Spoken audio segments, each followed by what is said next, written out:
नमस्कार बच्चों। पिछले वीडियो में हमने थोड़ा सा परिपथ विश्लेषण के बारे में हल्का सा एक इंट्रोडक्शन दिया। उसमें परिपथ विश्लेषण के बारे में बताया था, तो एक दो परिभाषाएं थी, हम उसको थोड़ा सा रिवाइज कर देते हैं कि परिपथ विश्लेषण क्या होता है। परिपथ विश्लेषण ये होता है कि हमें कोई सर्किट या जाल दिया जाए तो उसके बारे में हमें पूरी सूचना हम इकट्ठी कर लें। यानी सूचना किसके बारे में?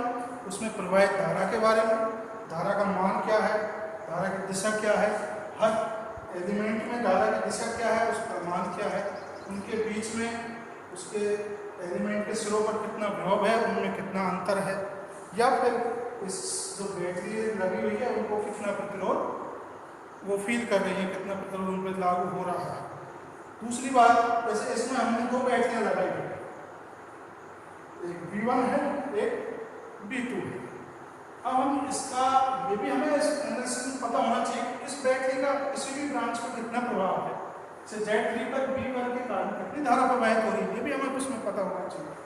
और इसी प्रकार B2 के द्वारा कितनी हो रही है, तो दोनों को कंबाइन कर दें तो भी कितनी धारा प्रवाहित हो रही है। इस तरह की जानकारी धारा, प्रतिरोध या प्रतिबाधा और विभव के बारे में, उनकी डायरेक्शन के बारे में, उनके अंतर के बारे में हमें जानकारी देना ही क्या कहलाता है? परिपथ विश्लेषण कहलाता है। और उसके बाद हमने एक परिभाषा पढ़ी थी जाल की। जाल की परिभाषा दो या दो से अधिक परिपथों को एक समूह हमें मिलकर क्या बनाता है? जाल बनाता है। दूसरी परिभाषा हमने पढ़ी थी विद्युत स्रोत के बारे में। विद्युत स्रोत दो प्रकार के बताए थे, वास्तविक और आदर्श। आदर्श का जो है स्रोत है, उसके अंदर का जो विभव, जैसे विभव स्रोत है, उसके अंदर का प्रतिरोध कैसा होना चाहिए? 0 होना चाहिए। और आदर्श विद्युत स्रोत का अंदर का प्रतिरोध कैसा होना चाहिए? उसके टर्मिनलों के मध्य अनंत होना चाहिए। और वास्तविक विद्युत स्रोत में एक परिमित मान होता है, जिसको हम यदि विभव स्रोत लेंगे तो उसके समांतर क्रम में लगाते हैं, और धारा स्रोत के कैसे लगाते हैं? विभव स्रोत के तो श्रेणी क्रम में लगाते हैं और धारा स्रोत के समांतर क्रम में लगाते हैं। अब आगे की जो डेफिनेशन है वो है प्रतिबाधा। आगे की डेफिनेशन है प्रतिबाधा। प्रतिबाधा आपके लिए हो सकता है नया शब्द हो, उसको समझने के लिए आपको पहले समझना पड़ेगा प्रतिरोध को और प्रतिघात को। प्रतिरोध आपने जब से फिजिक्स पढ़ना शुरू किया होगा तो प्रतिरोध आपने पढ़ा होगा। क्या होता है प्रतिरोध? यदि किसी भी एलिमेंट में कोई धारा प्रवाहित हो रही है और उसको धारा प्रवाहित होने में जो अवरोध उत्पन्न हो रहा है उसी को क्या कहते हैं? प्रतिरोध। इसे किससे दिखाते हैं? R से। और इसका फॉर्मूला होता है R/V/I। इसकी यूनिट होती है ओम। और प्रतिरोध का हम एक सिंगल वायर के रूप में इस तरह से इसको संबंधित करते हैं। यानी किसी भी वायर में जो भी धारा प्रवाहित हो रही है और उसको जितना अवरोध उत्पन्न हो रहा है उसको हम प्रतिरोध कहते हैं। तो उसका फॉर्मूला है V/I, यानी किसी भी एलिमेंट के ऊपर जितना विभव आरोपित हो रहा है उसमें प्रवाहित धारा के अनुपात को हम क्या कहते हैं? प्रतिरोध कहते हैं। उसके बाद आता है प्रतिघात। ये तो हमने यहाँ दिया सिंपल वायर, इसका भी फॉर्मूला यही होता है V/I। लेकिन यहाँ वायर के स्थान पर हम क्या यूज करते हैं? या तो कैपेसिटर या फिर करते हैं C, या फिर करते हैं इंडक्टर यानी कुंडली। इनमें प्रवाहित धारा करने पर जो भी धारा को अवरोध उत्पन्न होता है उसे कहते हैं प्रतिघात। और इसे किससे संबंधित करते हैं? H से। फॉर्मूला इसका वही है V/I।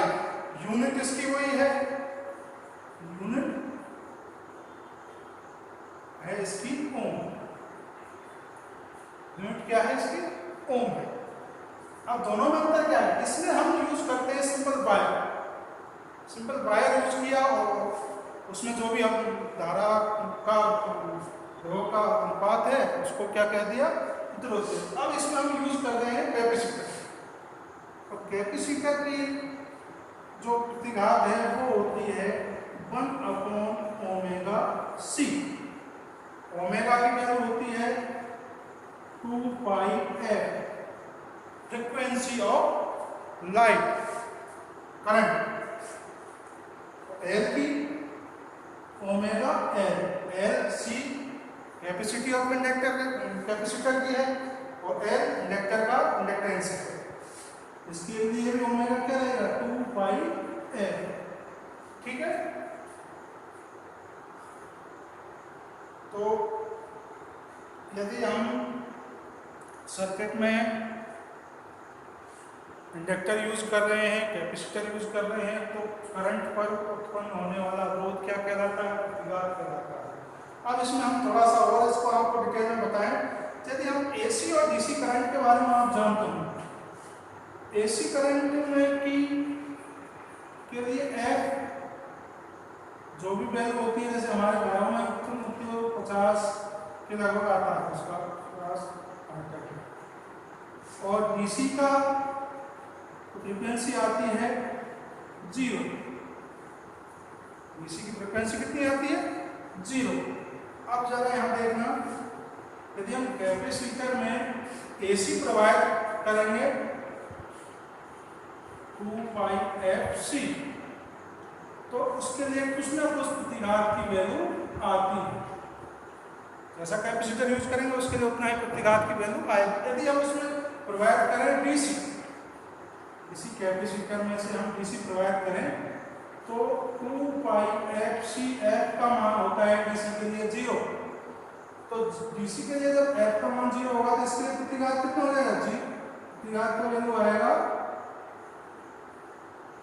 इन्फिनिटी। यानी कि कहने का मतलब यह है कि किसी भी कैपेसिटर से डीसी धारा प्रवाहित नहीं हो सकती। क्यों नहीं हो सकती? कि डीसी धारा की फ्रीक्वेंसी का मान 0 होता है और उसके लिए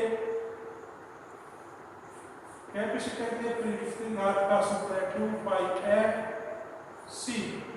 f की वैल्यू 0 रखने पर प्रतिघात की वैल्यू आती है अनंत। यानी कि कैपेसिटर से डीसी का प्रवाहित होना नामुमकिन है। अब उस पर देखते हैं इंडक्टर का। इंडक्टर का प्रतिघात का फॉर्मूला है 2πfl।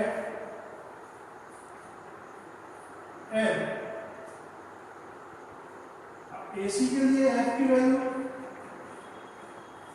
होती है कुछ ना कुछ, और डीसी के लिए एफ की वैल्यू आती है 0। यानी कि इंडक्टर में से डीसी की जो वो है आसानी से प्रवाहित हो जाती है। डीसी कैसी है? दुष्ट धारा कैसी है? वो इंडक्टर से कैसी होगी? सीधे आराम से प्रवाहित हो जाएगी। जबकि एसी के लिए कुछ ना कुछ प्रतिघात होगा। अब हमारा जो मेन टॉपिक था वो था प्रतिबाधा, इम्पीडेंस।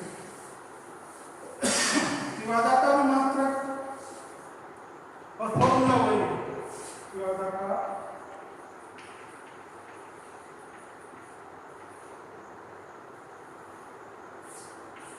Z इक्वल टू वही फॉर्मूला है V/I, यूनिट इसकी वही है ओम। लेकिन अंतर क्या है?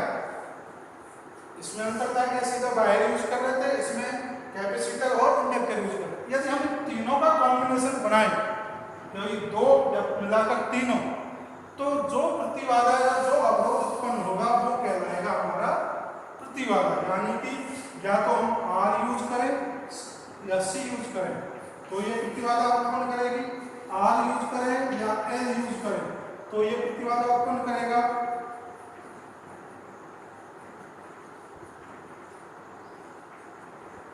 या फिर तीनों यूज करें R, L, C, तो भी जो हमारा अवरोध उत्पन्न होगा उसे क्या कहेंगे? प्रतिबाधा। आगे समझ में? सिंपल वायर यूज करते हैं तो उसका जो अवरोध है उसको कहते हैं प्रतिरोध। कंडक्टर, कैपेसिटर और इंडक्टर यूज करते हैं तो उस पर जो वोल्टेज जब आता है, धारा के प्रवाह में अवरोध उत्पन्न होता है, उसे कहते हैं प्रतिघात। यदि हम तीनों का कॉम्बिनेशन बनाए, कोई दो का या तीनों का, उस जो पाता है उसे कहते हैं इम्पीडेंस। तीनों का यूनिट सेम है, तीनों का फॉर्मूला सेम है, बस इनका जो प्रतिबाधा निकालने का फॉर्मूला है इसका तो सीधा आर होता है, उसके लिए कैपेसिटर के लिए 2 पाई एफ सी या ओमेगा सी, और एल के लिए 2 पाई एफ एन या ओमेगा एन। ठीक है, इनके लिए आता है, आप लिखना चाहें तो लिख सकते हैं। इसके लिए हम Z1 है, ये Z2 और ये Z3। तो Z1 की वैल्यू आती है RC, तो 1/r² + 1/ωc का square. ZL Z2 1/r² + ωL का स्क्वायर, और Z3 हम लिखे यानी तीनों का LCR के लिए, ये किसके लिए है? RC के लिए है, ये RL के लिए है, और LCR यानी तीनों के कॉम्बिनेशन के लिए प्रतिबाधा का फॉर्मूला आता है R² + ωL² - ωc का स्क्वायर। आप तीनों का निकाल सकते हैं, तीनों में अंतर आपको पता चल गया होगा, प्रतिबाधा और प्रतिरोध। ठीक है, तीनों का फॉर्मूला आप लिख लीजिए, स्क्रीनशॉट दे लीजिए, और वीडियो का हो गया तो अगला वीडियो हम कल